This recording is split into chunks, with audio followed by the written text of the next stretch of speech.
Hah? Pekik kelima adik Raisa bahkan Leli pun sampai tak percaya putri sulungnya memiliki kekasih yaitu Frans yang berasal dari keluarga orang kaya.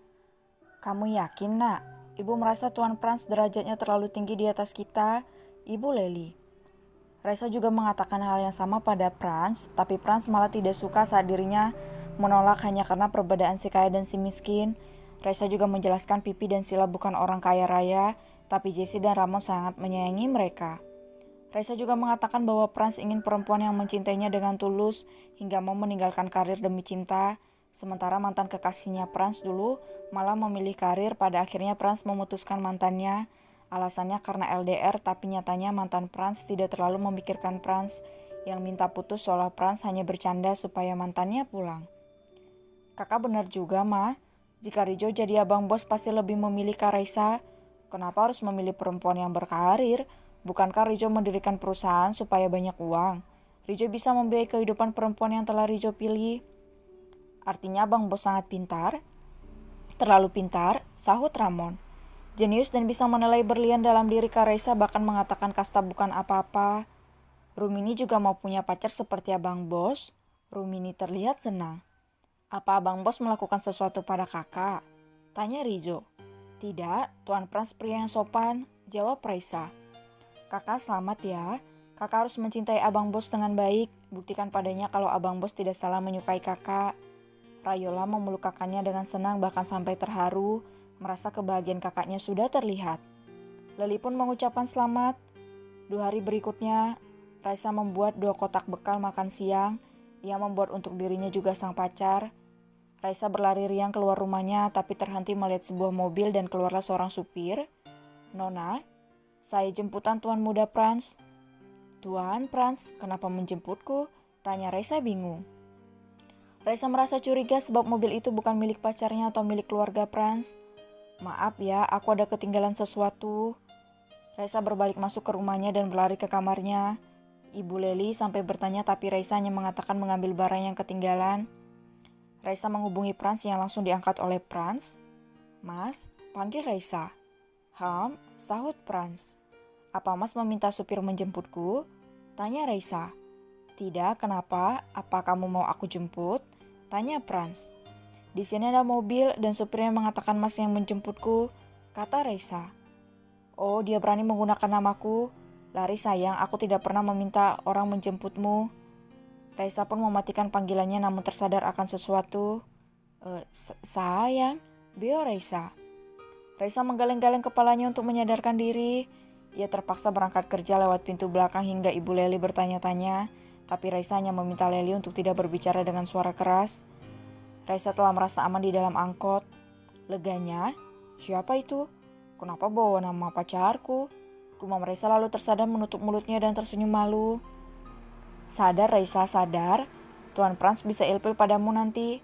Jangan kelihatan ya kalau kamu menyukainya. Batin Raisa mengingatkan diri. Makan siang, Raisa mengendap-endap membawa 2 bekal makan siangnya ke arah ruangan Frans. Ia ingin menjadi pacar perhatian supaya Frans merasa diprioritaskan daripada dirinya sendiri. Sedang apa Raisa? Tanya salah satu rekan kerja Raisa. Tidak, aku hanya ingin mengucapkan terima kasih karena saat itu Tuan Frans mengantarku pulang. Kamu tahu sendiri kan aku bagaimana? Kurang enak hati kalau tidak balas budi. Jawab Raisa meyakinkan. Oh, jawabnya lalu pergi. Raisa melihat kepergian teman kerjanya itu dan mengelus dada. Ia lega karena temannya itu percaya lalu Raisa mengetuk pintu ruangan Frans dan membukanya. Di mana Mas Frans? Gumam Raisa pelan sambil berjalan pelan menelusuri ruangan Frans yang luas. Raisa meletakkan makanannya di meja sofa lalu mengedarkan pandangannya hingga tak berapa lama Frans muncul dari balkon dan itu membuat Raisa menjerit kaget. Frans tertawa lebar melihat keterkejutan Raisa. Mas, kenapa mengagetkanku? Tanya Raisa dengan kesal. Sedang apa? Mau mencuri ya? Tanya Franz mencondongkan sedikit tubuhnya. Raisa menggelengkan kepalanya. Aku bawa sarapan, Mas mau? Franz menghela napas. Kenapa Mas tidak suka? Tanya Raisa kebingungan. Aku jadi ingin cepat menikah, kata Franz sambil duduk di sofa dan membuka bekal makan siang yang Raisa siapkan. Raisa memegang kedua pipinya yang merona. Mas baru pacaran 3 hari denganku sudah memikirkan menikah. Apa Mas tahu kepribadianku? Tawarannya Raisa juga duduk di sofa Franz. Penyayang, itu saja sudah cukup bagiku, jawab Franz dengan santai.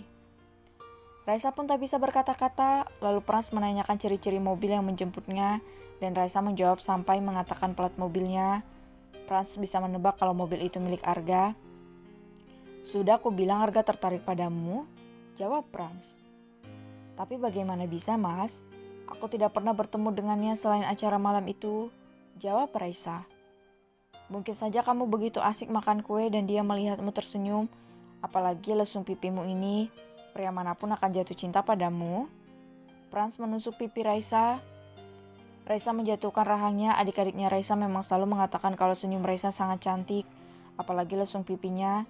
Tak disangka itu akan sama di mata pria sehebat Franz, bahkan Arga pun jatuh cinta padanya. Pulang dari kantor, Raisa panggil Arga mendekati Raisa yang membelalak segera melarikan diri. Raisa, tunggu, Raisa, teriak Arga mengejar Raisa hingga lupa dengan mobilnya. Raisa naik ojek lalu meninggalkan Arga yang terlihat terengah-engah mengejarnya. Tak sampai di situ Arga mendatangi rumah Raisa hingga gadis itu tidak berkutik. Pergilah, aku tidak punya urusan denganmu, usir Raisa dengan serius. Kenapa kau tidak mau naik mobil tadi pagi? Tanya Arga. Siapa suruh kamu membawa nama atasanku? Kesal Raisa. Dia malaikatmu kan, aku adalah calon suamimu. Jadilah pacarku Raisa, aku minta maaf atas apa yang pernah kulakukan padamu. Aku berjanji akan memperbaiki sifatku. Arga mendekat tapi Raisa melangkah mundur. Raisa memperingatkan Arga untuk tidak lebih dekat. Raisa menarik napas dalam-dalam lalu mengatakan padanya, Franz bukan hanya malaikatnya tapi juga pria idamannya. Cara Franz memperlakukan orang miskin sepertinya membuat Raisa mencintai Franz. Bahkan diam-diam berdoa supaya memiliki suami seperti Franz yang baik. Aku juga kaya. Aku tidak suka uangmu. Jika aku sudah bilang benci tidak akan bisa jatuh cinta padamu. Tapi jika aku memaafkanmu itu mungkin saja. Kalau menikah, maaf aku tidak bisa. Menurutku uang tidak bisa menjamin kebahagiaan. Hanya cinta yang bisa membahagiakan sepasang kekasih. Dan harta itu hanya bonus jika Tuhan berbaik hati. Benarkah? Aku memang punya kesalahan padamu, tapi aku manusia yang bisa berbuat salah kan? Aku tahu, tapi maaf, aku mohon carilah wanita lain yang lebih berpendidikan tinggi setara denganmu. Aku tidak selevel denganmu karena kamu seperti di atas awan bagiku. Arga membandingkan dirinya dengan Franz yang tak berbeda jauh, tapi Raisa mengatakan keluarga Franz sangat baik, tidak seperti ibu Arga yang juga sama kejamnya seperti Arga. Kau pernah bertemu dengan mamaku? Tanya Arga.